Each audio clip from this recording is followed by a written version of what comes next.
सुल्तान ने 20 मखसूस अफराद और बहुत से तहाइफ के साथ मदीना की जानिब सफ़र किया।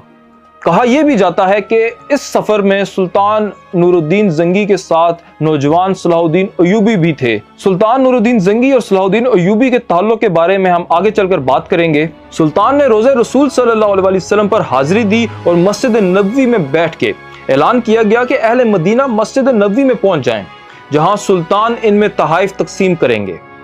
लोग आते गए और सुल्तान हर आने वाले को बारी बारी तोहफा देते गए। इस दौरान वो हर शख्स को गौर से देखते रहे, लेकिन वो दो चेहरे उनको नजर ना आए जो कि इस रात उनको ख्वाब में नबी अकरम सल्लल्लाहु अलैहि वसल्लम ने दिखाए थे। सुल्तान ने हाजिरीन से पूछा, क्या मदीना का हर शहरी मुझसे मिल चुका है? जवाब हाँ में मिला। सुल्तान ने फिर पूछा, तुम्हें यकीन है कि हर शहरी मुझसे मिल चुका है? इस बार हाजिरीन ने कहा,